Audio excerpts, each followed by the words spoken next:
Welcome back to another episode of Find the Line, presented by Against the Grain Design and Print, where we dive into real stories with real racers, the successes, the hardships, and everything in between, with your co-hosts Logan Cipala and Joe Falde. Produced by Luke Cipala, it all starts right here, right now, on Find the Line. Yeah, and we can do anything. Mama said it's true, and I put that on everything. Mama told me one day I'ma grow up big and I'ma be a king. And my papa told me it's okay to sit where shit hurts. Don't forget your dreams, cause they'll get you through this so-called life they call living, but I call it strange. And I bet I'll do it, cause I'm on my way and strong enough that I can shake the pain. We don't ask for the doors to close in this life, so Woo! All right, welcome back, race fans. Well, for the first time in many months, we're sticking to curds and beer, and we will be an all Wisco show tonight.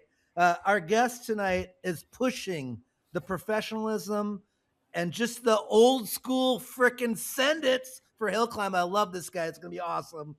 Tonight, this racer, him and his crew, they deliver on show quality builds and just some of the crazy fast times that we've seen in years. Ladies and gentlemen, the pride of Kewaskum, Wisconsin, and there was an Olympian there. I'm gonna say that, the pride of Kewaskum, Wisconsin, the number 128. You know him, Josh Mueller. Josh, how's it going? Hey guys, it's going good in Wisconsin here. Dealing with the snow, but glad to be on here. You know, Hopefully got less than we did. yeah, no doubt. Oh man, Yeah, we did. it had to have been less than here. We had like a foot of snow. They were saying 17 inches just south of us, but I don't know. That could be with Minnesota math. I don't know. Yeah, we had less than that, but I'm still Okay. complaining. You know, it's not often you see Kewaskum on a bottom crawl, but there was an Olympian from Kewaskum in the Olympics, wasn't there? Yes, there was. That was really awesome. That's pretty cool. I just know of them. I guess I heard about them quite a bit, but don't know them personally. So Right. Well, I mean, you can't know everybody. It's not like you're from a town of 30. You know, there is a couple restaurants there. Well, how big is Kewaskum actually for like population? about 5,000. Okay, So that was bigger than I was thinking it was. So that's Yeah. pretty good. Yeah, for those that don't know, Logan and I, we're on the western side of Wisconsin. We're hugging the Mississippi River. And Josh is on the far eastern side of Wisconsin, and he's hugging Lake Michigan. And you've had just an unbelievable, we can talk more about your career now, but you've done some pretty world-renowned architecture with a dozer and a bucket, haven't you? What golf courses that you're always sending pictures of? yeah, I started out excavating. I've been in it for about 15 years, and yeah, I got honored to work on Black Wolf, the Ryder Cup out in Whistling Straits, out on the bluffs of Wow. Lake Michigan. I was Dang. on that job for like 2 years, and yeah, that was definitely the highlight of my career in excavating. That's crazy. Could not I mean, beat that- it. Yeah, Yeah, that's those pictures. What you're shaping, that's seen around the world. I mean, that's that golf course is world renowned, and it's the Kohler family that's kind of built all that around there, isn't it? Yeah, yep, it's all Kohler family, and yeah, it's passing on to, I think it's like 4th or 5th generation now. But Okay. And for Very people cool. that don't know, if look down at your toilet, it probably says Kohler on it. Your sink probably says Kohler on it. I mean, the plumbing industry, it's a staple Kohler. That's a Wisconsin family, a Wisconsin company. It's kind of cool to be part in your backyard, Josh. It's pretty sick. yeah, it was an honor to work there. Cool. I still have all the pictures, and leading up to the Ryder Cup, that was a huge ordeal, and got offered to even work there during it, but I think it was during one of the rounds of American Hillclimb, and I had to push that one away, but that would have been neat to be there during it. it'd be No, a that's cool for experience. That Oh, for sure. Yeah. Well, like one of back, the coolest things was like that video that you had driving in the lake with the dozer. You're in that huge dozer, and the water's like almost to the top of the tracks. It's like that's so nuts. Yeah, it was all bluff work. So we were, I think it was hole 9 gave away. It was like right on the bluff, probably 30 foot. pretty much just a cliff. It like sloughed off into the lake, and we had to restore it all, bring big rock in, and made a road right down into the lake. And we were working. It was all like pretty hard, granular stone shoreline, so you could track in it. And the storms would come out of the east from Michigan, and it would get so severe sometimes. We'd have like 4-foot waves, and then we'd have to stop because the waves are like over. It's a high track 6N I was in, and the waves are like up to the windshield wiper.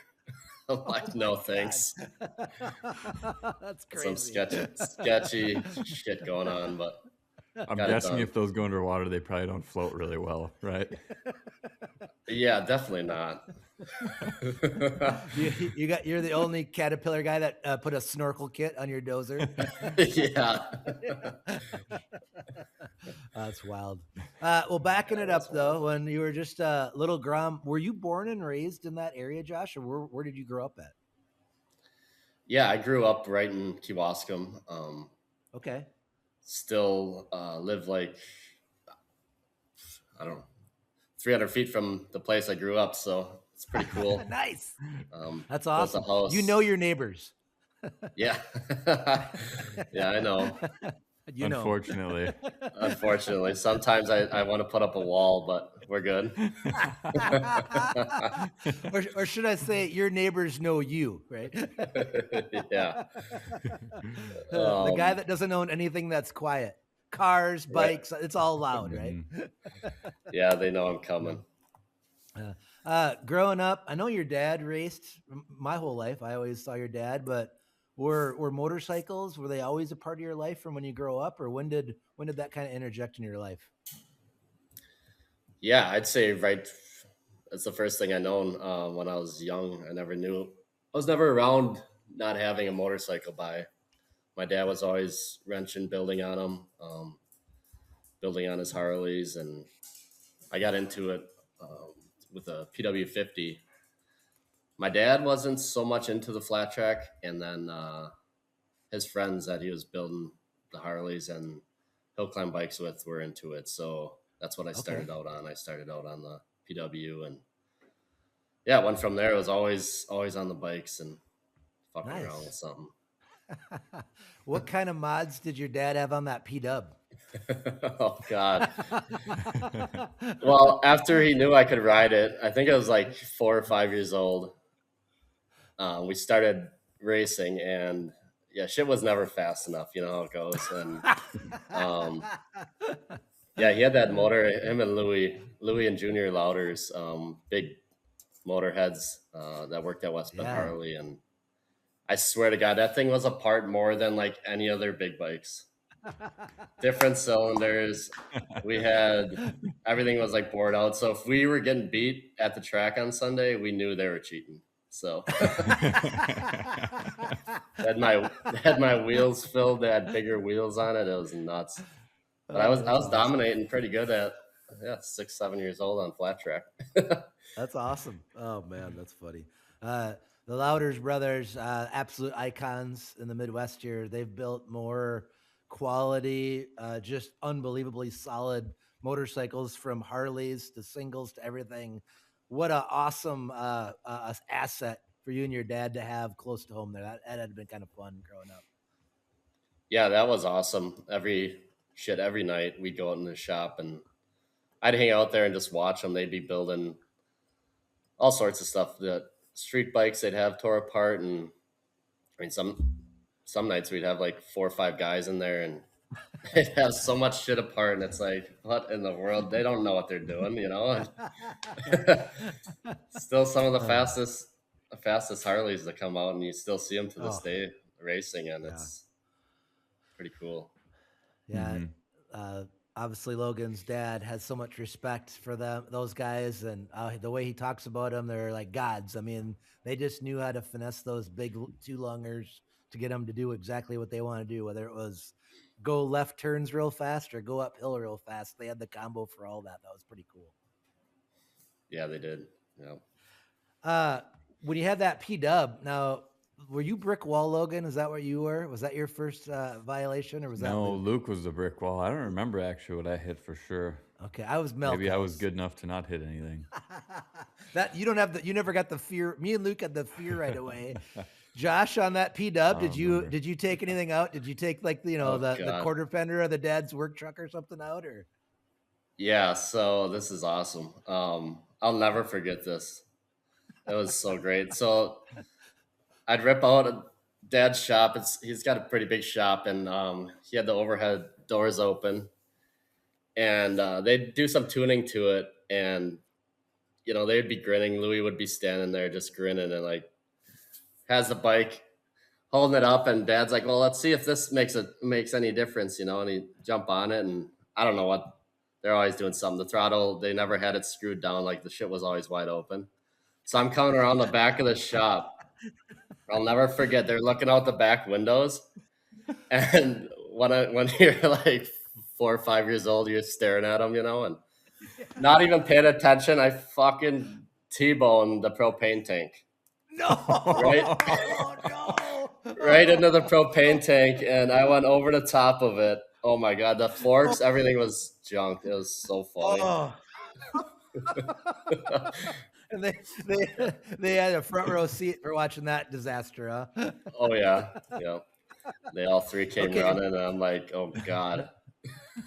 On Find the Line, you're our first propane tank, so you can own that, Josh. You're the first propane tank. We've had trees, vehicles, walls, but now you're the first propane tank. You own that one.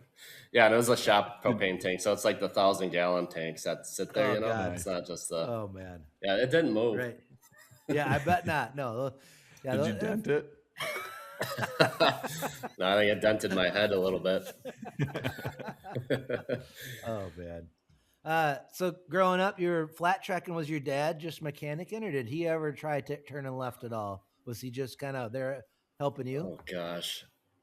No, he was mainly helping me. That's funny. Yeah. Louis and Junior, they were big flat trackers, so Right. Dad would go and kind of just help them out too and wrench. And Yep. there was a scrambles track in Atwater, Beaver Dam, I believe, and he would go into that, but they would always give him shit because his legs are so long. So they gave him so many names. He would high side it more than anyone there. It wouldn't work out for him. So Oh, okay. he stayed away from that and just went hill climbing. So Okay.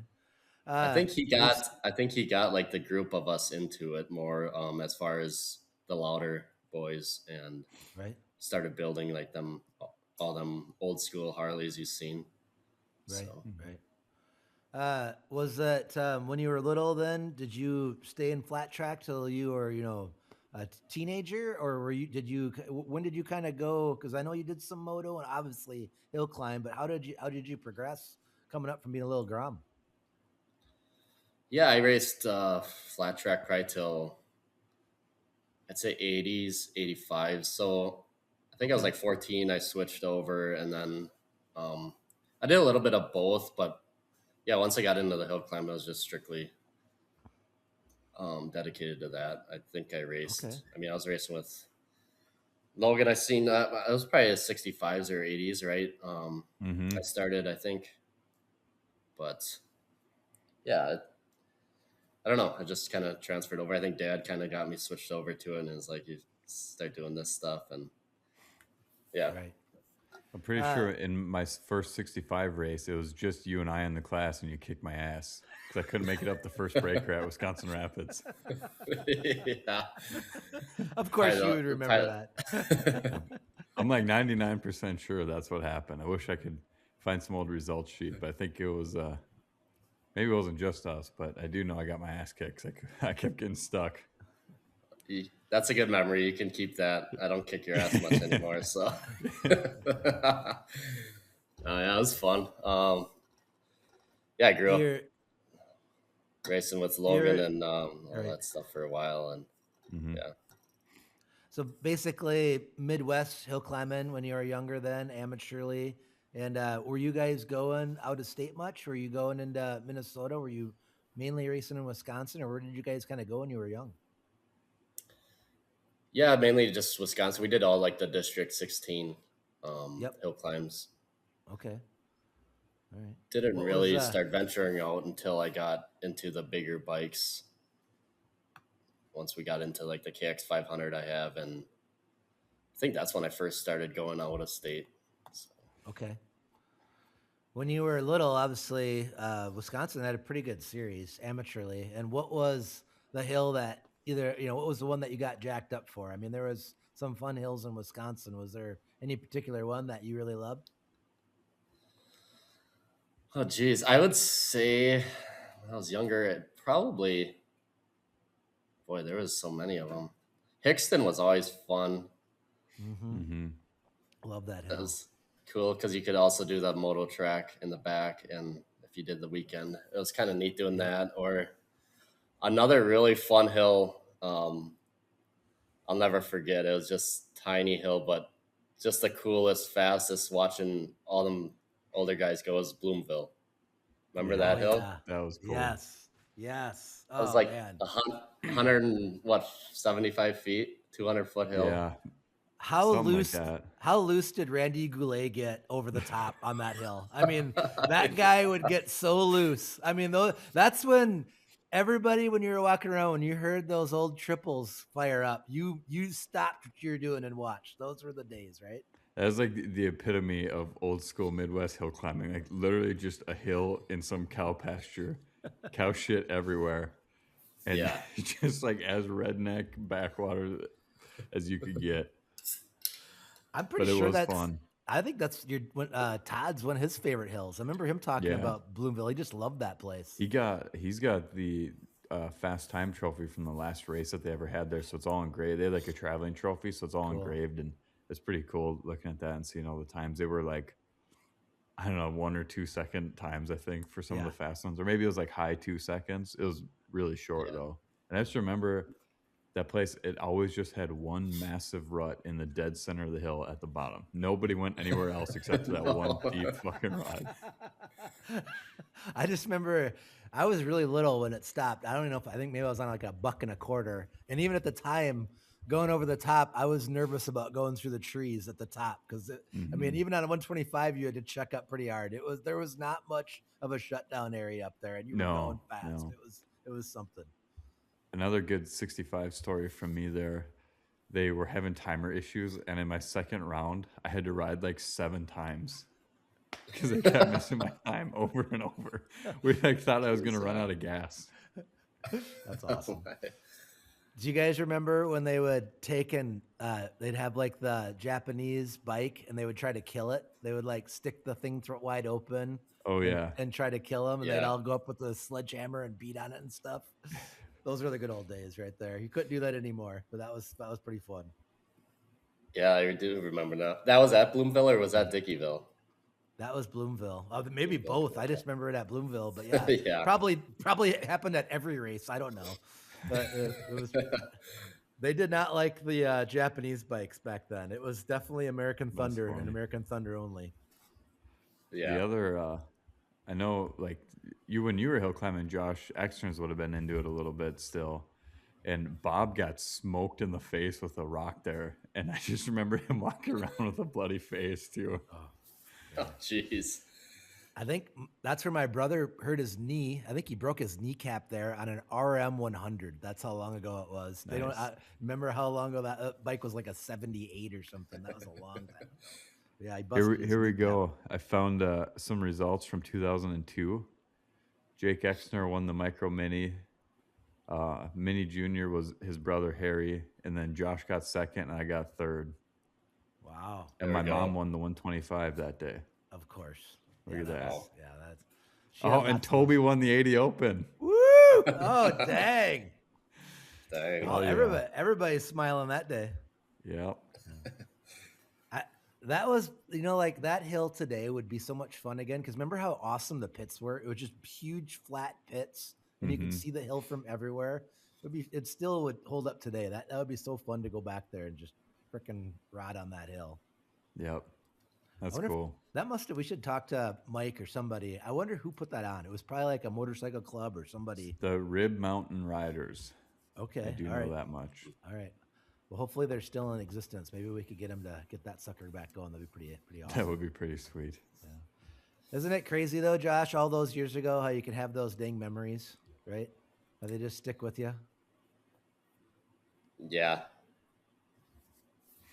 Love that stuff. Yeah, and I haven't thought about that hill in shit since a long time. It just came up, and that's pretty cool.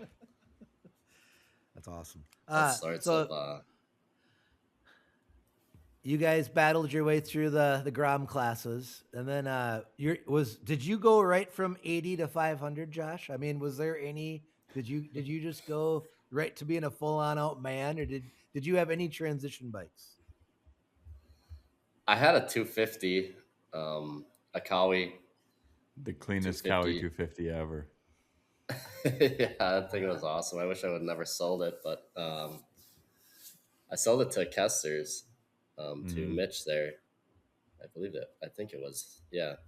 Yeah, he had it. I don't know if they still do or not, though. Oh, let's hope that's sitting in the barn still, huh? That'd be pretty sweet. Was it the same cheater vintage as Kirk's, where it was questionable whether that bike can go to nationals or not? I don't think that one we did too much to it. I mean, we definitely shaved the heads on it, but no, it wasn't. I still question Kirk's when he pulls up to Sunburst with it and he takes it. It's like, come on, what's that motor? He claims it's legal, but he says that it's so close to being on the line, he couldn't trust that it wouldn't fail the test because it's that close. It's like, they've had I can't remember what the heck he had to do, but he has to put like 40 man hours in it to get that 1/1000th to make it a difference, and he's just not willing to do that. But that's his baby.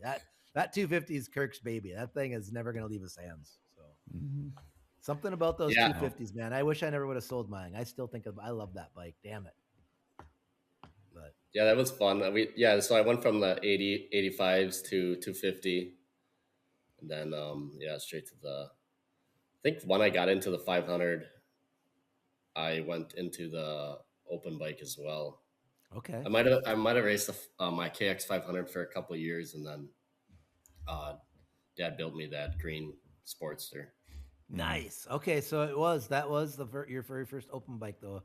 That Harley, the first version of it. Yeah. Because it was must have been like the second generation of the time that you came to American Hillclimb. I think it was the second year you guys completely redid that bike, wasn't it? Because I think you rode one with the old frame, and then didn't you redo it over a winter or something like that on your Harley? No, I came into American Hillclimb with that fresh revamp of it. Okay, all right, yep. That man, I did an awesome build. I did a lot of the Motoclimb Super Series at Pogues Hole. I did 2 or 3 years at Pogues with it, and then the billing stuff with it. But yeah, then we switched it over in 2020 to make it more rider friendly. So wait, one of your first ones must have been at Billings that year with that new chassis, huh? Because didn't Matt do like a bunch of sick photos in front of the hill with it or something like that? Yeah, he did. Yeah, he shot some really cool ones in front of for the I think it was South Hills race. Yeah. Yep.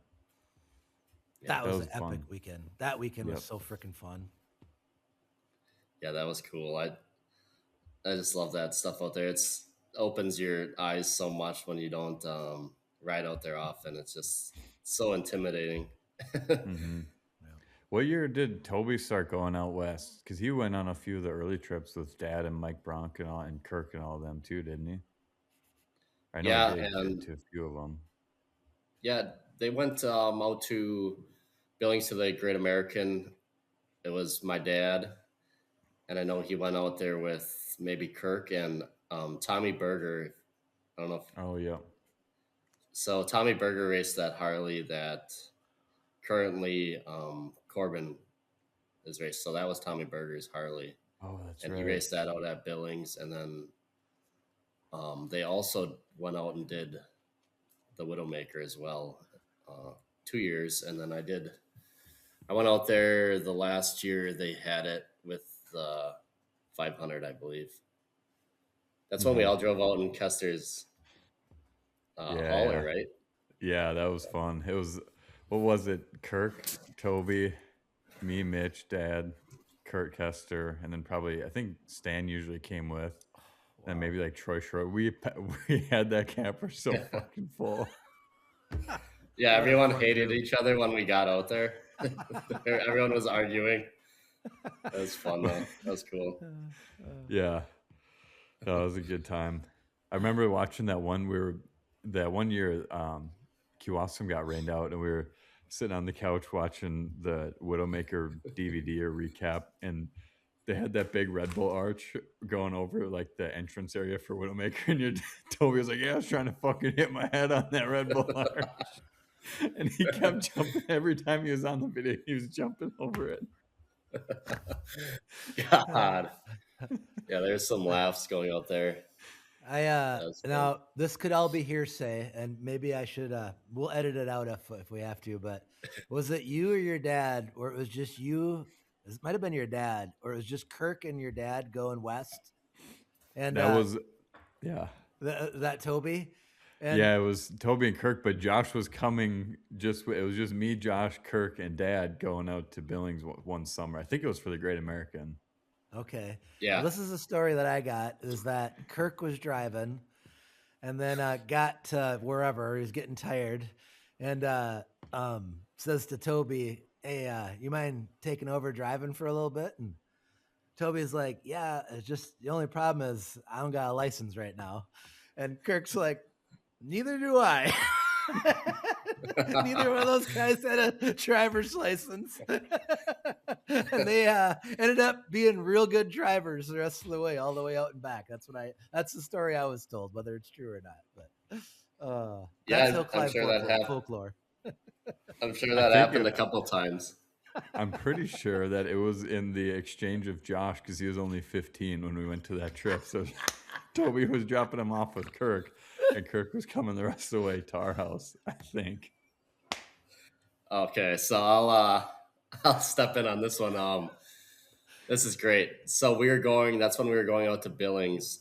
And yeah, Dad was staying back. So Dad dropped me off at Kirk's house. And I didn't really know. I knew of Kirk, and I really wanted to go out, and yeah, we had to drive to, I think, by you, Logan. Yeah, I think so. To unload and stuff. And just the drive from like Kirk's house to the Cipalas was hilarious. That's when Kirk had that like green Mexican Chevy slammed. Yeah. He was so proud of that too. The purple tint. So we get there at his place, and yeah, it was like 14, 15, and Yep.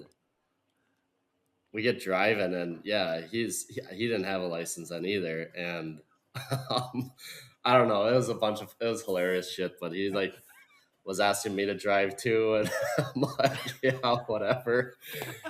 Just hilarious. And Dad's like, yeah, you're gonna learn a lot of stuff going out there. I'm like, oh yeah, sure did. That's hill climbing folklore right there. I love that. Where there's a will, there's a way, right? Yes. We're gonna have to have the man himself on, clear some of these stories up. Old Kirk, get down to the nitty gritty on some of these old time stories. Yeah, there was a lot of good ones back then. Just man, there's so many good road trips. And then we went out riding at the Bentonites too. Oh, on wow. that trip, I think, and that was super fun. Oh, that's epic. I wasn't part of it, but going out with that toter home, that's probably one of those times where you didn't know you were in the good old days, but you were in the good old days right there, right? Oh yeah, definitely. Yeah. Like what'd we do for sleeping arrangements? I know we all slept in different places, but Dad and I would take the fold down couch, and there was no padding right where part of the frame was. So I would wake up, and I'm like 12 at the time and could barely fucking walk because I'm sleeping on a metal bar. And then you guys just stacked air mattresses on the whole cargo area in the back. Oh God! I can remember some of that. Oh, it was awesome. Yeah, I just remember the hauler. I don't remember much of the ride at all going out or what it was like inside there. But I'm sure there was a lot of bitching between Oh yeah. everyone. I don't know if you were on that trip or not. I think it was one of the last times that we took the hauler, and right as we're pulling out of the race to go home, and it's been a long week, Mitch took a shit in the bathroom, and then every time somebody used the bathroom on the way home, it was like the worst smell you've ever smelled. It was great. Yeah. Every time you'd open the door, it could have knocked you out. Oh God. So I was like, it was the one unwritten rule is that you don't shit in the motorhome. Oh, that's great. Oh, that's funny. Yeah, some lessons cost more than others. That's just how that goes. Yep. Oh man. How many freaking starter carts were in that rig? If it was Toby and Todd, you must have had 5 starter carts in that sucker. It had to be a lot. Probably 4 because Kirk forgot his at the last race. So Did you have to pay the penance of pulling the starter cart back and forth, Josh, like Logan did? yeah. Toby probably had big wheels on his though. Todd always had those nice little 3-inch wheels to make it impossible. Bent axle, one was bent flat. axle. Yeah. Do you have big mountain bike tires on your cart, Josh, or how'd that go? Oh, it's still the same cart we bring to all the races now, so it hasn't changed much. Oh man. We high five. That's one of the few times that I saw the machine actually super happy. The first time we loaded up without a starter cart, I've never seen him so happy. Oh man, it was just Buells and KTMs and no starter carts. He was pumped. The worst day in those years in my memory is when Louie and Junior finally finished Dad's Buell 700, and all that meant is I had to make 4 more trips a day with that fucking starter cart. Yeah, and Widowmaker was all uphill. Mm-hmm. You got it made. You got Toby to carry yours around. Yeah, he'd sweat like a pig pushing that thing around. A lot of old fucks too. Man, when you just brought up that 700, that was a Buell motor, Logan? Yeah. Oh man, remember the vice grip shifter? Oh, I still love that. And that one time at GA, you were going about 0.4 miles an hour coming up to the wall, and it just hooked up on the wall, and you shot straight in the air. I thought you were gonna die. And then that thing ended in just a cloud of nitrous at the top. I think you ended up getting top 10 with that ride, but I did really good on that Buell every time I rode it there. And it was like you said, it would just skate and pop and bang and fart the whole way up the hill. And every year, 5 feet before the wall, it was just like 100% hook up and just carry me over the wall every time. It was like a guaranteed to get over the wall. Yeah. It was the best. That was a cool bike. That was a cool bike. That was a cool build too. Really that cool. Shifter was legendary too. And this is a good story, Josh, because you know Bill Pater well enough. But I was working for him in the summer, and we were working on some car, and we like took a door panel off, and they had the window held up in place with a vice grip that was like inside the door panel, and he disconnects the vice grip. He's all pissed off. He's like, "Stupid piece of shit," and throws it on the ground. And I picked it up and brought it home with me that day because it was still pretty nice. And it was the shifter on the Buell for like 3 seasons. That's great. Oh, that's great. Even better. I didn't know there was the provenance there. Yeah. Oh, that's funny. So he probably saw that shifter too, and then took all credit for them wins. I don't know if he knew about it, so if he hears that, he might have to. Yeah. I still never hear the end of him starting my 500 at Bay City. Yeah, that's a bad deal, I'm sure, for you. You better you're better off just pushing the bike in the trailer than having Bill start it for you. That's a lesson learned there. He ain't gonna forget about that one. No. That's great.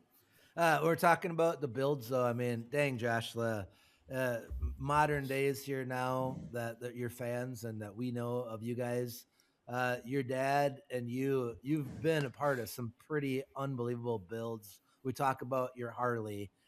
Just one of the cleanest freaking builds that I've ever seen in a Harley. Just awesome. I mean, we saw it at Mama Tried. It's been such a piece of artwork just they've had, but you guys just don't stop. And now your nitro bike is unbelievable. And how has that been going with the progression? Tell the fans exactly what you guys have now in this freaking monster of an open bike and what the platform is that you're built around. Yeah, so I guess it all started with joining into the American Hillclimb racing twins class the first couple of years, and then having to switch back and forth between the Harley and twins class, and then going to Premier, constantly changing. And then we knew we always wanted to build another bike. Didn't know which way to go with it. And at that time, the Nitro was really cool. I was never thought we would build a Nitro bike. I didn't have any intentions of building a Nitro bike at all. Right. And then started talking with some people. We were looking at building a really big V-twin, like really big cubic inch Harley. Ended up just being probably way too heavy, I would think, and it wouldn't be as reliable as what I think we have now. But so started talking with some drag race guys. Got hooked up with HTP out of Virginia. Super cool dudes. Know a lot of stuff about Suzuki, about all sorts of drag racing, and I got talked in with them, and they said that you can make a lot of power out of this inline, just going 50-50 nitro, and ended up going that route, something totally different. And we had so many hours in that build. It was really cool. Just still have a lot of hours in it. Trial and error. It's just nonstop, but we're getting. And what's really unique about it is this is where I'm not a mechanic or a builder, but all the nitro bikes that I've ever seen are mechanically injected, correct? But your guys is fuel injected, correct? Yeah, so that was the whole part of that build. I didn't want to have to go through what the guys are going through with the nitro bikes. I didn't want to have it where something would happen and it would lock up or some issues, because it's just me and my dad. We get pretty lucky when some of my friends get to come, or Johnny Brooks gets to come out there and help us, but usually it's just us two. So I want something pretty simple, and it was just the full fuel injection, all electronic. It's a state of art. It's really cool how they can make that all work, and it's crazy technology.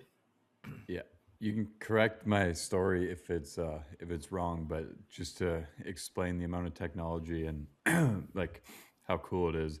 You were saying when you guys were first starting it up, I think you were telling me that you were on the phone with the dude and he was plugged into your bike through his computer, and he could tell you didn't have the kill switch plugged in or something, and that's why the bike wouldn't start, or like, it's just crazy. Yeah, we got the motor from him and built the whole bike, and had it in the chassis, and we were damn near done with it. And he's like, well, just give me a call and plug your laptop into it, and we'll fire it up. Because my dad's like, well, fly him up here and he can get it running for us. And he's like, oh, we don't need to do that. And he's like, I can start it right from Virginia right here. My dad's just fucking mind blown. He's like, there's no way he's starting this bike. And he's sitting back, and I got the laptop hooked up to it. And shit you not, he like ran the whole bike, every cylinder, tested all the injectors. You could hear, I mean, he'd take control of my computer, and we were about ready to fire it. And he's like, you got to plug in your kill switch. Cecil said from Virginia. I'm like, what the fuck? He's like, yeah, your kill switches. I'm like, oh, we're retarded, you know? And plugged that in, and it fired off. And the moment that thing lit, it was incredible. I never heard anything sound like that. It was nuts.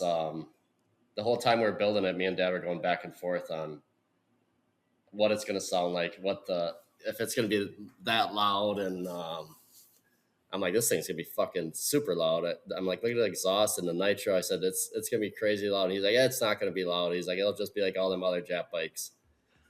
And he had that attitude towards it. And that when that lit off, it was like we were both smiling ear to ear, and it was awesome feeling. But it's the next level bike. Like, you got to have a lot of respect for what it is, and still learning a lot on it. But what is the CC on that? It's a Suzuki, but what is the CC on that? So it was a 1000, and then they boarded out. It's a 1070, fully built, like Krillo rods in it. They did just about everything to that motor. Pulled the transmission out. It's just main shaft in it. Wow. Yeah, it's pretty freaking sweet. So the 1000 cc's just wasn't quite enough. If I would go back, I'd tell them to build me a 600, but I didn't realize it was going to be that much power. It's ridiculous how it's like triple of what my Harley is. And the feel of an inline is just, I've never ridden an inline either, and it's totally different. Yeah. Wow. I can't imagine. That's night and day. I couldn't even imagine how you could go from your Harley to that. That's a huge change. Yeah. It's and then crazy. you hadn't even ran a chain wheel on your Harley before you got into your nitro bike, had you? No, I haven't. Just the paddle tire with bolts on the Harley. Right. Yep. Well, that's just good. I think when you built that nitro bike, though, there was 3 people that were crazy excited, but the most excited person about that bike was Nitro Pilot, and then you and your dad were tied for second. Colby was so freaking, and still to this day, I think that he can just sit there and watch videos and pictures of your bike. He absolutely loved that bike. I was sick. He was so stoked on that sucker. I think one of the coolest things was that very first video that you posted, and it was like, because everyone had heard a little bit about the bike and what you're doing and blah, blah, blah. And I think Toby was telling my dad a little bit, so he was telling me about it, and I was excited to see it. And like that first video you doing the whole shot, it was like, holy shit, as soon as I watch, I'm like, that is the fastest hill climb bike on the planet right now, without a doubt. Yeah. Like, it was instantaneous how quick you could tell that it was going to be that good. Yeah, it takes off. There's like zero spin. It hooks up. I mean, you guys see that at White Rose or any of that. It's just so hard to control it. I haven't had one. Honestly, I haven't had one ride where I felt comfortable on it at all. So that's kind of frustrating, but I think we'll figure it out. We did a lot of changes over this winter with geometry of the suspension and swing arm there, but it's still nice. We're gonna do some more tuning stuff to it as far as some different tunes in it. I got talking with the guys at HTP, and he's gonna set me up with some different options with hopefully make it more rider friendly. So can you change like the fuel mixture? Like, could you go down to 25% nitro or something like that to make it and see if it's better or worse for your riding ability, or how does that work? Yeah, they would just a lot of times they just pull the timing out of it, and they can take horsepower away from it. Okay. To a certain extent, and then he said that we could just bring it off of fuel, but I don't know.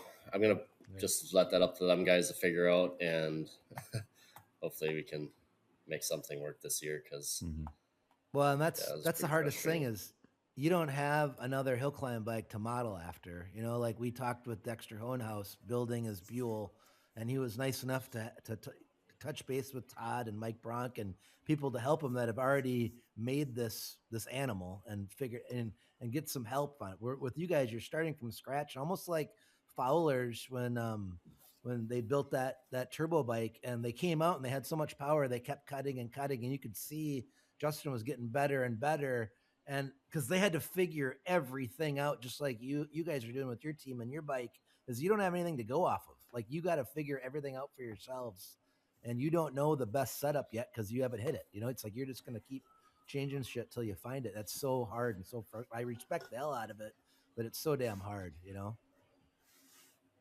Yeah, it's very frustrating. Seasons go too fast for Yeah. the amount of work you have to put into it to change stuff. It's Right. And then when they're back to back weekends, it just doesn't work. You can't Right. rush home, and yeah, it's a lot of work, as you know. So Right.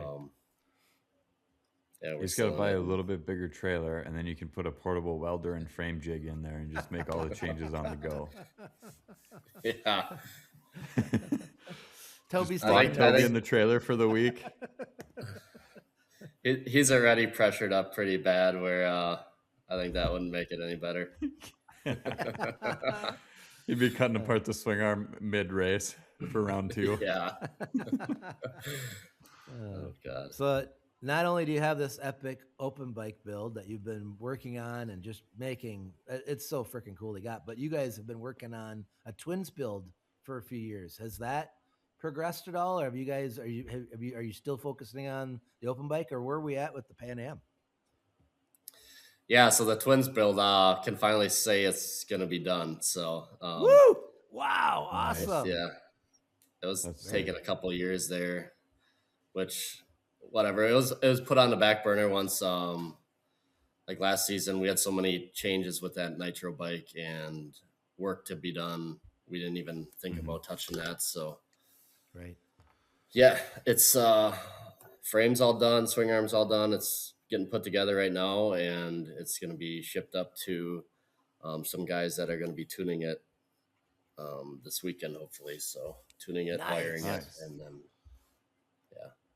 How have pretty you awesome been- too. Yeah. How does it feel? I mean, have you got to the point where you've sat on it? Have you felt it, that part yet, or how close are you? Not yet. I'm about a week away from that, so I'm looking All forward right, to cool. Yep. Cool. I mean, it's fun. Like your dad and Todd and Kirk and the people that have built a fair amount of Hillclimb bikes, they don't get worse, right? Like every time Toby builds something, he learns from each project. Every time Todd or Mike Bronk or Kirk Mueller or Heavy Wrench and all these guys, it's so fun. The last one they built is the best one they've ever built. I am so excited to see this Pan Am. I can only imagine the energy that you and your dad and your team has put towards it. It's going to be freaking so cool to see this bike.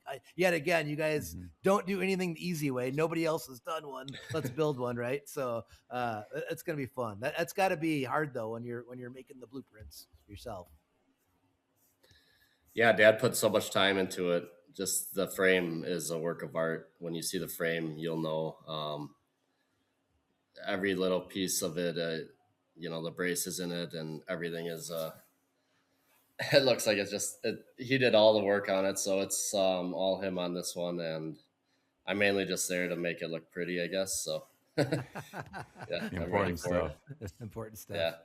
Whenever I think of somebody building a bike, I always have the same like mental imprint, and it's walking in to Cipala's speed shop, to Todd's little fab shop in the back.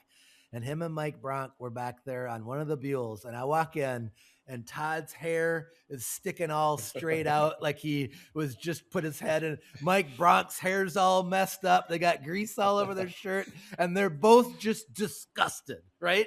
And they're both so smart, but they didn't agree on something, and they were just, I was like, see you guys later. I was just like, I ain't gonna be part of this, but it's just because you just take one step forward, then sometimes you got to take 3 steps back to make that next step forward. And building is so much time, and you just don't know till you know. It's so hard. And every time I think of someone building bikes, I always think of Todd and Mike, just hair going every which direction, trying to get through it. So I can only imagine Toby trying to get this Pan Am build. That's got to be lots of those nights.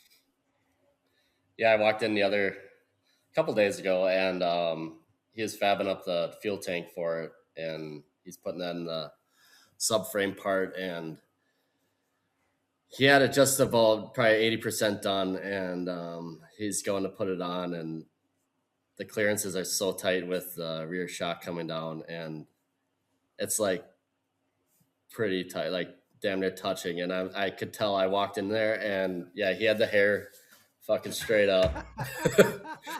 And I'm walking in, and he doesn't even look at me. Like when I come into the door, I'm like, oh fuck, So That's I when like you just turn act around and like go I'm, back home. yeah, I act like I'm looking at my 450, and then I'm like, yeah, I'll see you tomorrow. I'm out. I just left the But, yeah. Singling here for you, Dad. Talk to you later. Yeah.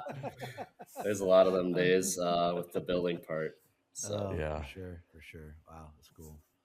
I tell you what, let's take a break here if you don't mind, Josh. And when we come back, we got to talk about what's on the 2026 docket for Mueller Racing, and then also you are very involved with your local race. We know there's some big things happening. We got to talk about that. I heard rumors of dozer work and the man himself here on the hill, so we're going to talk about that. But can you hang on for a little bit, Josh? We're going to hear from ATG Design. Yep. Awesome. Hang on. We'll be right back, boys. Against the Grain Design and Print is proud to announce its partnership with Find the Line. Against the Grain works with clients to build their business and racing goals through the design and production of premium stickers and decals. We offer one-of-a-kind subscriptions for a flat monthly fee that can save you hundreds of dollars. Custom mailers, white label printing, motocross graphics, and anything else you can think of, we have you covered. It's time to print your passion. Visit atgdesign.co or email sales@atgdesign.co. Hey there, Find the Line listeners. We will always be looking for partnerships for Find the Line. Please email findthelinepod@gmail.com to see how we can work together to grow your brand. Once again, that's findthelinepod@gmail.com. Now, let's get back to it. Oh yeah, ATG Design. Luke has just been cranking up. My lights dim every now and then. I know the printer's running off the chain nonstop. Dude's been just going and going. So thankful for all the support for his company. Thank you for everybody putting your orders in and getting everything. I know Luke's just pumped to be so busy. So thanks everybody. And man, talking, none of us had a caught in your chain, and during the break we all got fired up. So I don't, we could have some caught in your chains by the end here. We'll see if the fire goes down a little bit. But Josh, we were just talking your season 2026. First off, let's just talk. I know, man, I felt so bad. You were having some back issues last year. I just hate when I see my brothers not feeling right. How has it been going this winter? How's the body? Yeah, the back feels better. Surprisingly, I didn't do much to it other than I did some physical therapy right after. Yeah, a lot of you might not know, but at Devils there, I was kind of fighting it. I had my L5 broke off. It was like, well, it happened July 4th at Brick Mine. I didn't crash or nothing. I just jarred it on my 450 ride. And I knew I came down, I felt just like I had a bulge disc or something minor, because it happens quite a bit. And kept pushing it, took a bunch of fucking aspirin and stuff. And yeah, it was rough. It was really rough. I got home, couldn't get up, couldn't walk.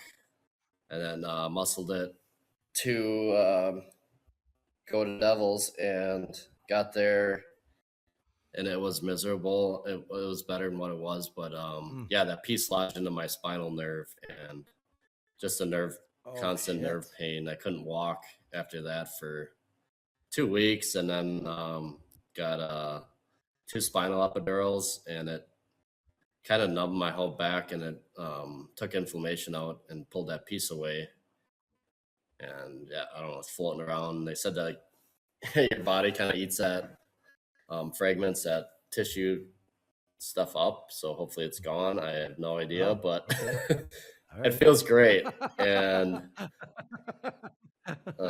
as you know, like in Wisconsin, there's nothing to do in winter, so all I've been doing is working out, and it feels great. So good. Fingers, awesome. Well, good. Fingers crossed it holds together for the whole season. Nice. The well, good. back stuff is so frustrating because I've had some issues with mine, and this last fall I've been feeling good because I haven't been riding much, so I haven't been damaging it. Go to high water, I'm pretty sore, and then I'm like, oh, we're done riding for the year, so I'll be able to get it back together. Then it got warm, so I went and rode hard enduro. That night, it was like I could barely unload my bike or walk around or bend over much. And then it was going to be nice the next day. And I convinced myself that I should go ride hard enduro one more time. And then the next Monday I wake up and I'm like totally back to normal. And it hurt all day when I was riding. I'm like, it's What the one hell? day riding will wreck you for it. And then the next day it'll fix it all by itself. I'm like, Damn. I don't know. I don't know what the hell you do. You just deal with it. And like you said, chew on some aspirin and tough it out, I guess.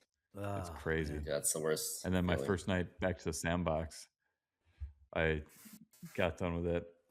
It was the same type of deal. And the next morning, I'm officially old now. I had to wake up Morgan and ask her to help me put my socks on.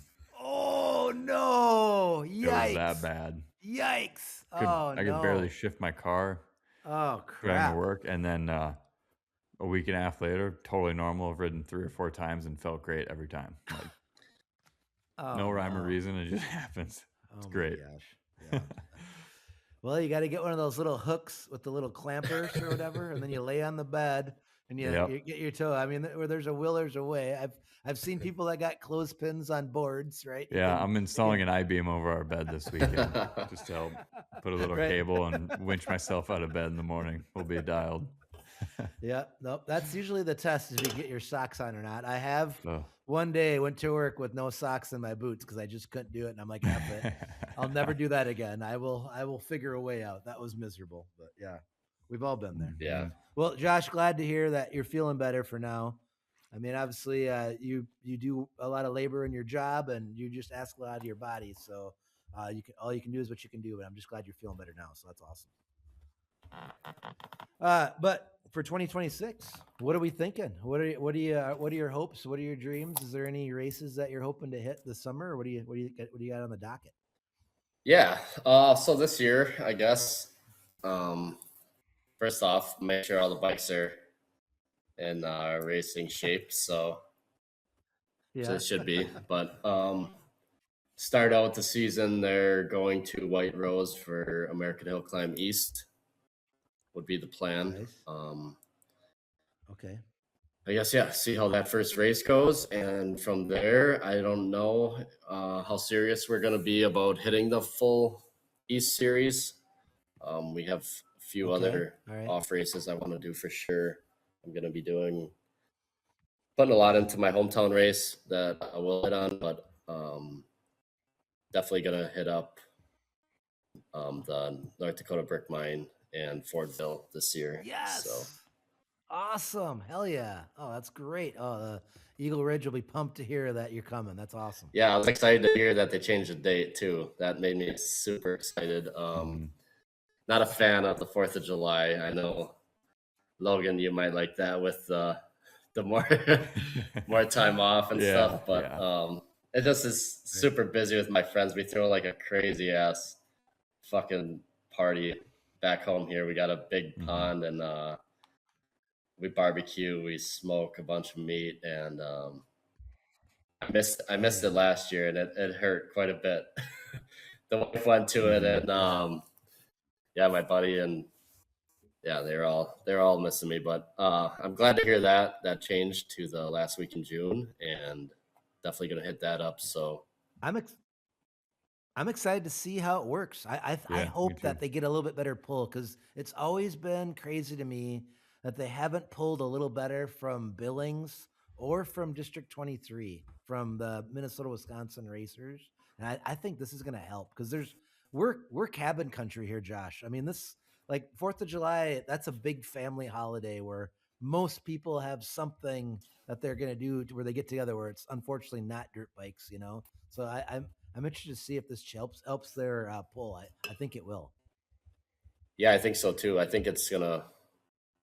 I hope it does. I hope it helps them out quite a bit, so they keep it. But yeah, should be pretty cool for that end of June. Nice. We were talking a little bit, and you haven't been to Washington yet, to the Washington Internationals.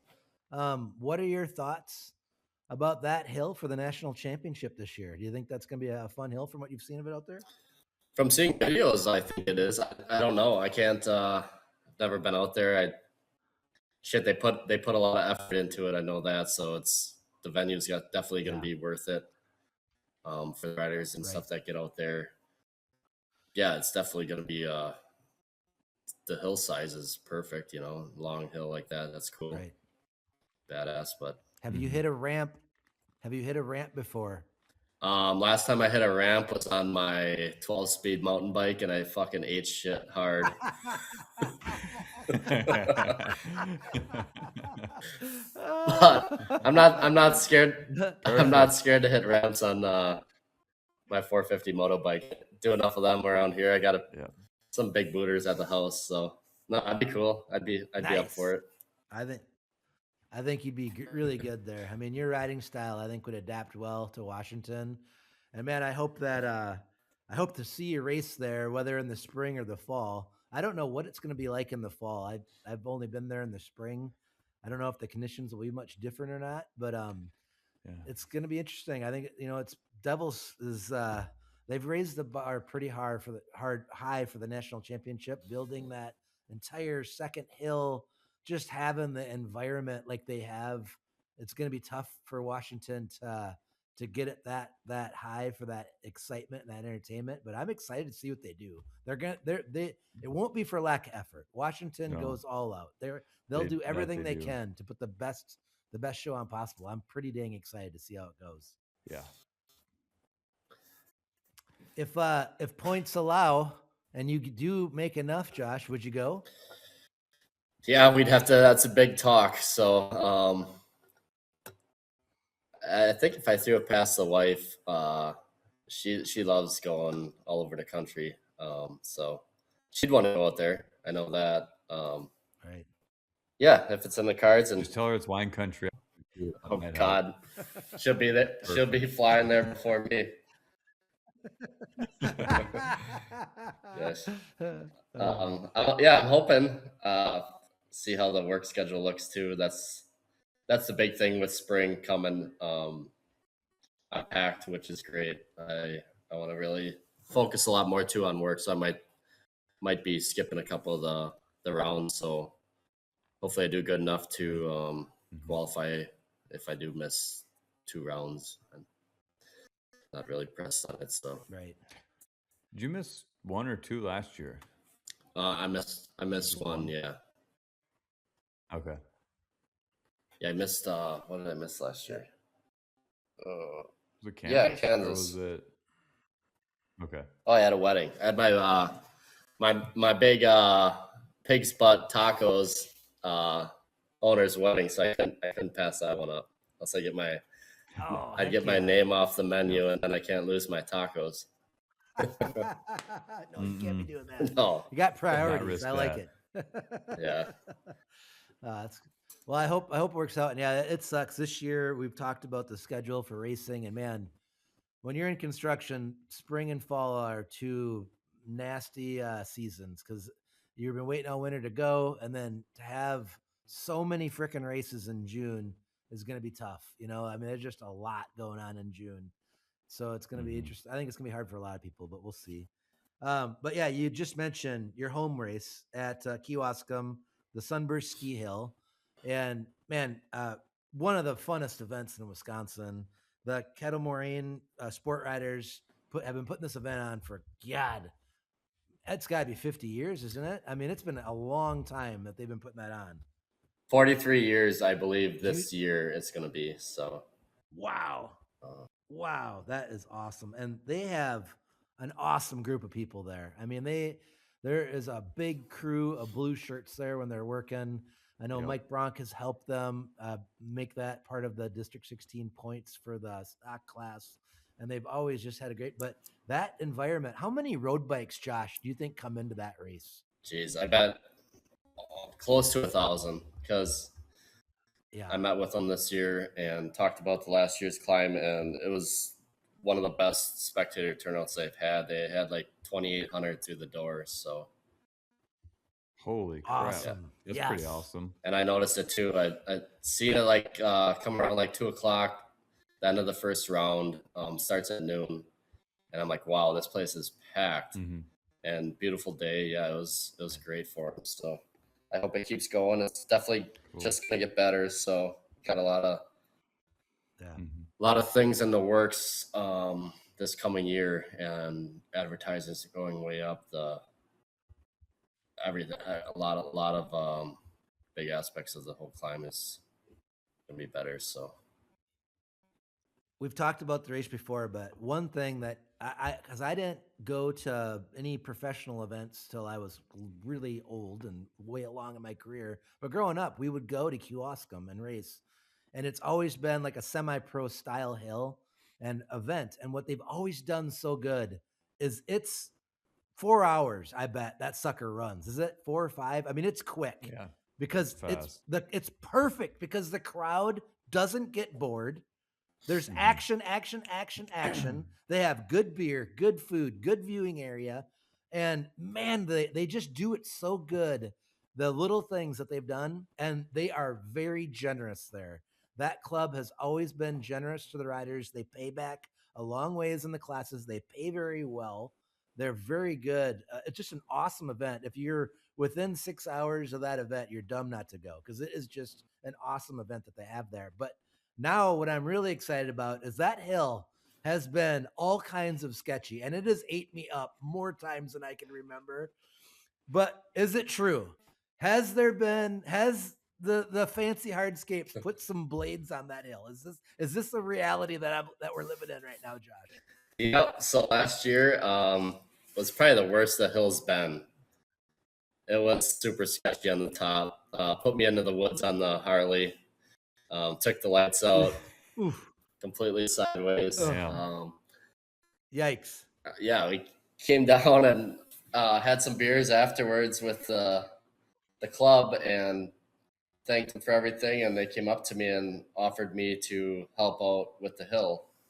And the moment they asked me, I've been offering the last couple of years. And when they asked that, I was fucking stoked. I'm like, yes. And so I donated my time, my dozer time, everything. We took 8 dump truck quad loads to the top of the hill and dumped off, and 4 on the bottom. Nice. Redid everything. Yeah, it's gonna be fucking nice, and got it all seeded in. Sick. They planted a bunch of grass and wheat. It all grew in nice, so it should be great for June there. So. Oh man, thank you, Josh, for you're donating your time and making this show even better. And that good on the club for realizing it's time, because it's been time. You've been talking about this for a long time, and it's going to be an epic event now. That's going to be freaking awesome. Yeah, I can't wait. Kind of a lot of pressure on me now too, since I had the dozer on the hill. I hope it is. It's got to be better. So. If it sucks, everyone knows who to bitch Yeah, at. they can come bitch at me. That's fine. Fuck it, whatever. But that's got to be better. But yeah, we made it very consistent wide. So for like Verticross, it'll be super fun. Kind of like a super steep breaker on the bottom. Made that as steep as I could with the dozer, tracked it in, and then there'll be like a breaker, and then just a jump going up into the hill. And the top, nice. I dumped 4 loads off the top of the hill, and I was able to track the whole hill in. And the top, I tracked till I about couldn't. I kept sliding, so it's steep as hell. It's a lot steeper than what it is, so it'll be cool. And it was already steep. Yeah. That hill was steep. Yeah. That's awesome. So oh man, that's epic. really excited for that. Been meeting with the head guy there, Danny Verano's been putting tons of effort into this coming year. Great event. And one good thing. Is that the owner? Nope. Of So the that's ski hill? the president of the Kettle Moraine Sport Riders there. Okay. All right. Yep. All right. Sorry. And Danny. they got a bunch new members as well. They got a bunch of younger members now, so they're super stoked too. Like the enthusiastic, just they're off the chart. So they keep on to make it better. And I know advertising is going to come out pretty soon for it. And another big announcement is I've been talking to Danny. I know you guys probably seen us. It was 2 years ago I did that little run on my nitro bike there. And just at the end of the day, we did just a test run to show the crowd. The crowd there has never seen nitro bikes or any kind of top fuel bikes like that. And it fucking like blew their mind. Right. And so now kind of lit them all up, and the club loved it, and they're going to let me do my own exhibition class there this year. So Awesome. Yeah. Hell yeah. really excited. That's great. Gonna throw together, try to get it out to as many riders, and I hope they listen to this and they can reach me. So the rule is to any like nitro or like Logan, your Buell with nitrous on it would work. Just something exotic that would throw the crowd, just to show them what we do out east, out west, and what the bikes have. I mean, they're totally different than our twins open bikes, so they're letting me do that, and it's gonna be a paid exhibition class. I'm getting some sponsors to throw in some pretty good money for it, and if I can get riders to commit to it, and I'm hoping they can reach out to me like by May, and if they're coming, I'm gonna give them show up money for that as well. And yeah. Damn. That's Sweet. epic. That's epic. That's going to be awesome. That's so freaking cool. And that will, when you can advertise that, that's going to only help that show, right? Because that crowd is bike people. That's what's awesome about that event is it's all freaking bike people, whether it's road bike, trials, a Harescramble, hill climb. That's the crowd. So that's epic. Yeah, I'm really excited for it. So yeah, it's June 21st. It's a Sunday. It's Father's Day, which is kind of hard, but it's your day. So tell your wife to fucking pack the bags, heading to Kewaskum. Yep. That's right. So, oh man. Yeah, and the other part is like if you bring your nitro bike or something like that, you can run your same setup as the American Hillclimb events, and then bring your twin, and you can run that in open class, and then the 450 as well as in 600 Pro. So they'll pay out pretty good. I mean, Logan, there's a lot of thrown in vendors for it, and they're stepping up their game this year. So it's going to be a lot better. Sweet. That's awesome. And that's where it originated. Prepare to be Buell. That's the very first announcer that ever said it. It was when they had those. There used to be two announcers. They were so good. They'd play off each other. And Todd's pushing the Buell and Logan's getting ready. All right, everybody, prepare to be Buelled. Logan Cipala. I was like, oh, damn, that's awesome. That's pretty cool. Some epic history there. That's really cool. That's just going to make it even that much more exciting. Good for the club. Good for you. Good for everybody involved. That's cool. Yeah. The announcer hasn't left, so he'll be there saying some dumb shit. So they're always good. That venue too had a really cool event. Man, it must be 7 years ago, something like that. They had a snow climb kind of as an exhibition, kind of like Dexter and Mitch had out in North Dakota. And I think it was the Louders when they owned West Bend that hosted it. And it was cool. That event was cool. They had a band. There was some pretty good spectating. Your dad kicked my ass in the end. The Harley took down the 990 at the very end. I remember that. Toby put me in the trailer. But man, we had a lot of fun that day. That was cool. Mm-hmm. That was a good time. That was leading up to the X Games, I believe, right, Logan? I think you guys did one before and then one after. There was like a testing for it, and then there was just like kind of a just for fun race bracket style thing. Yeah, that's when they had too. Because I wasn't able to go. That's when they had like the fire outside and then the band. Mm-hmm. No, that was cool. Yeah, got some. It was fun. Badass pictures of me and Logan cresting the top of the hill side by side. That was with the the Harley and the Buell. Cool. That was really neat. Mm-hmm.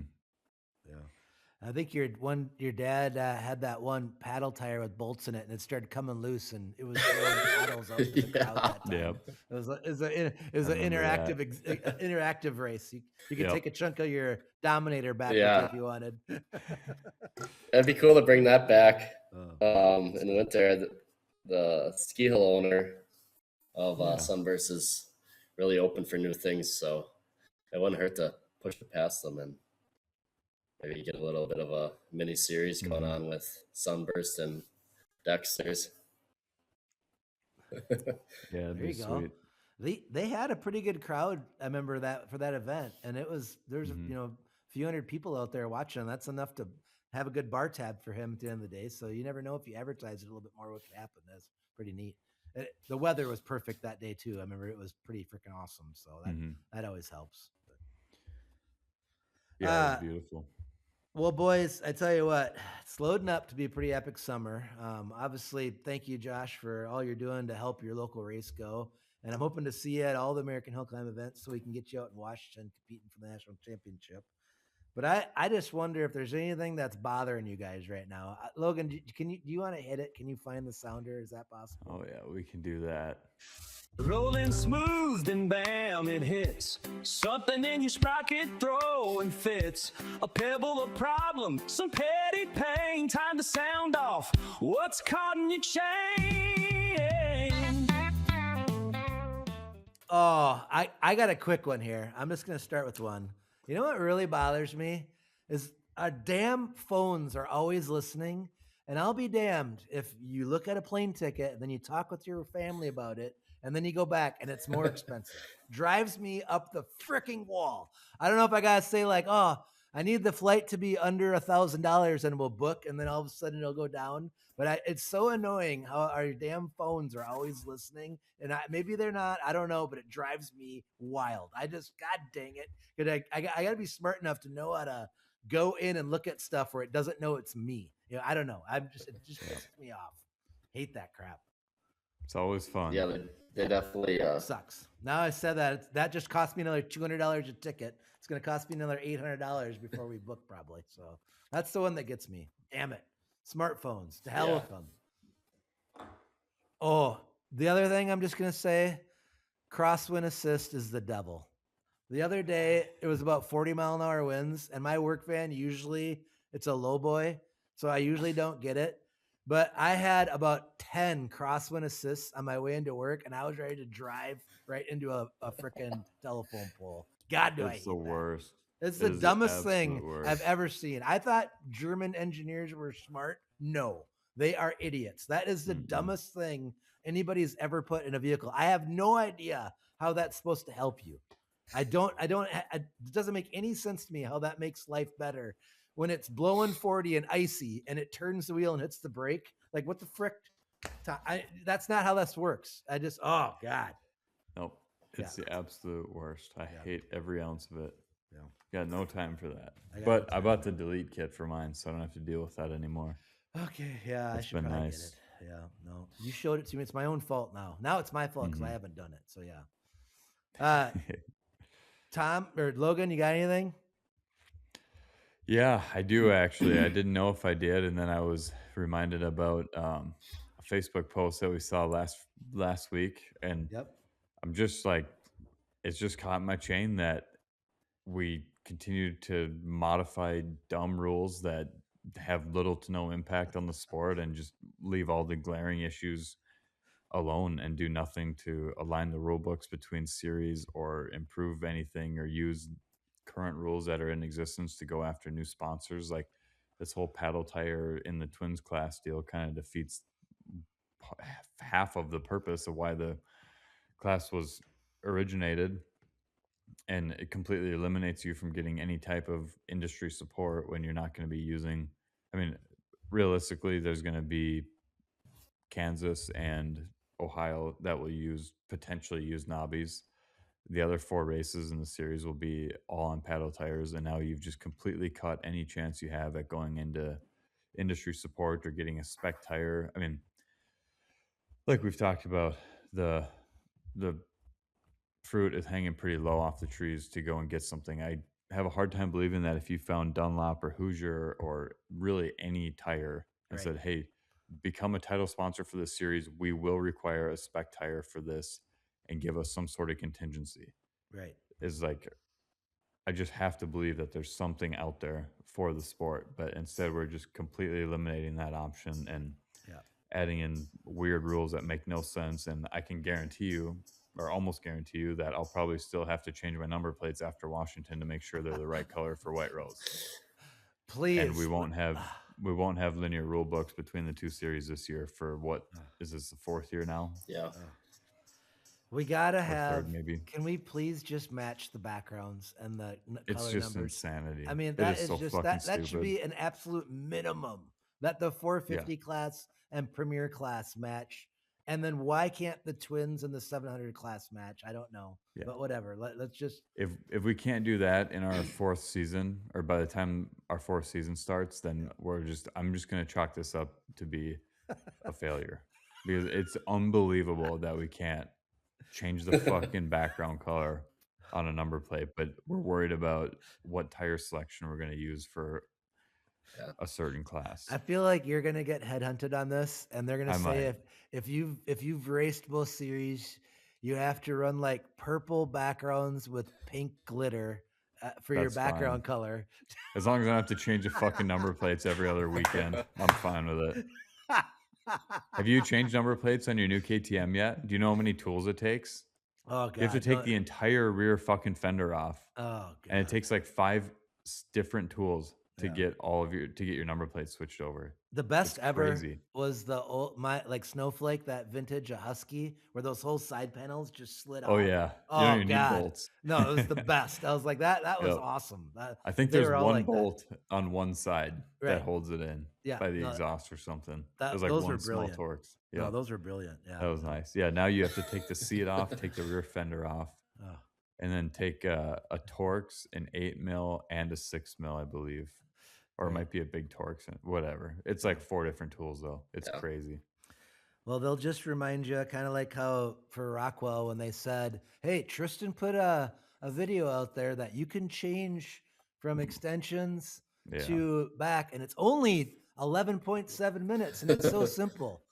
Mhm. Yeah, congratulations. I'm not that good. It takes me longer, and I have a little bit more that I got to change around, and I don't want to justify that 11.7 minutes. Like, no, I don't want to do it at all. I just want to have it set up, pull it out of the garage, put it in the trailer, run it, and come back. I'm sorry, I'm lazy, but yeah, it's still time spent that I don't want to spend. So yeah, I'm with you. Exactly. Yeah. And it's just like, I don't know, with this twins class stuff, I have a hard time believing that there's really any benefit to the sport because it's not like the twins class can't make it over a hill because of a knobby tire or anything like that. Like I was going to go through and I lost motivation and see what the difference in times were between my premier and my twins class over the last 4 years, but I know that it's not much. And like I was also going to say, if people are claiming that they can't do well because they don't get traction or their bikes don't work or they're not making it over the hill, it's more than likely a bike setup or a geometry issue, not a Right. tire. And Yeah. any differences are just going to be made bigger by giving the good bikes more power and more traction. Yeah, and personally, when I race the series, I love that you didn't have an option. Hmm. You know, Yeah. I like that it Yeah, had I to be a love it. tire. I think it's awesome because it tightens it up more and it Mhm. makes it where one less tire combo. That's $1,000 I don't have to have sitting there Exactly. for another freaking spun up Scat Track Dominator on a wheel. That because I know that it only takes 4.7 minutes to change a tire, but I'm sorry, I got to have it on a rim. Otherwise, I'm gonna run out of time. So that's $1,000 that I got Yep. sitting there. Now I got to have an MX-14 and a Dominator and maybe another combo just in case, right? So it's like, damn it, that's just another thing I got to have. That sucks, you know? Yeah. And when like, it's just going to spread the gap between the top and bottom of the class big time, which isn't good for the show either. And So, all being said with that twins class, like when Rob said the twins, it worked. Buell it's been a big part of Hillclimb. That is an industry sponsor that we've had sponsor Yeah. events, had their semi in Michigan, had support for you. They got involved in Hillclimb because that bike was a big part of the success. I mean, that's freaking Yeah. awesome. And Mission Indian was accomplished. there too. And I Indian mean, was there there were, too. Let's key up on it. Let's get it more Yeah. successful from that. Let's build up on it.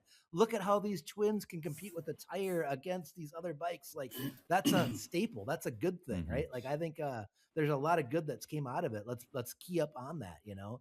So that's Mhm. yeah, no. Good one, Tom. Yeah. Yeah, we'll see. Yeah, Does that feel better? Are you better Little now, bit. Tom? A little Little bit. bit. Okay. Josh, anything? You're so happy-go-lucky. That's probably impossible for you. at this season, yeah, it's kind of hard to have anything caught in my chain. I haven't been doing much. Racing hasn't been going, so work is ramping up, but I'm waiting for this fucking snow to melt. So it's been pretty easy here in Kewaskum. Just hitting up that gym, and so I guess what's caught in my chain, shit.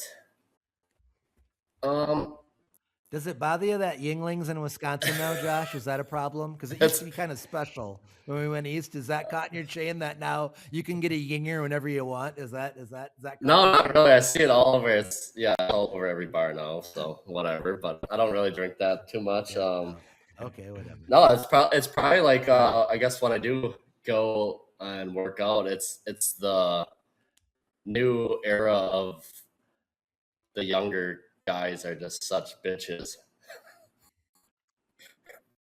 I mean, I don't know. I just can't handle it, and it's something I do have to, I guess, get used to. But when they just sit on their phones and then they wonder why they can't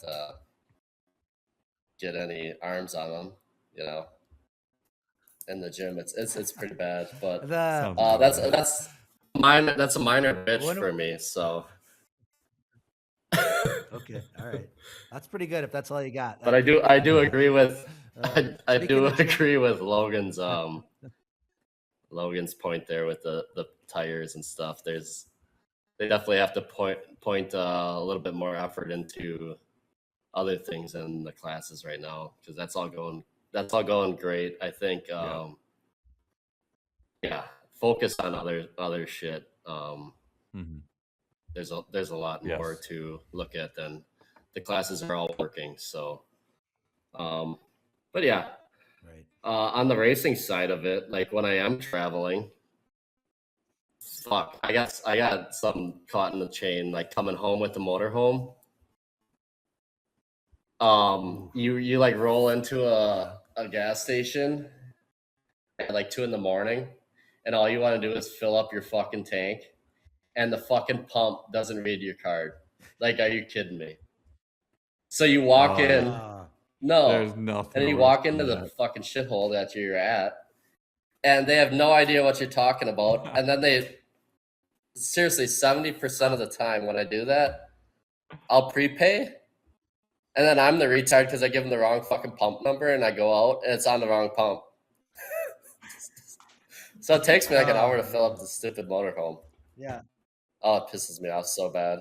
That, and why can't you go where the semis go and pay with a regular card? It drives me nuts. Mhm. Like because like when I got the Augs tank, it's like minutes faster if I can just go where the semis go and use the big hose or whatever. Every time it's like, you know, you gotta freaking explain. You gotta bring your passport in there just to freaking fill up where the semis are because you're in a pickup. Drives me nuts. It's like it shouldn't be this difficult, you know. It's like, what the frick? Yeah, it's a pain in the ass. Yep. Yeah. What's your truck number? Right. 31. What I don't. Here's my credit card. What the hell's the problem? Yeah, so bad. But yeah, Just take my money, please. yeah. Oh God, man. Oh. And meanwhile, well, you're lucky though, Josh, because when I do it, I got Logan and Todd just on me. Like by the time I've already negotiated prepay, they've already went to the bathroom, got their snack, back in the truck, tapping on the dash, like, let's go. We're out of here, right, Tom? Mm-hmm. World's fastest gas stop people ever. Yeah. The Cipalas. You'll never. Usually by the time I get back in the motorhome and ready to start ripping miles, my blood pressure is so high I don't even have to crack the next Red Bull. I'm good to go. Ready to tear someone's head off.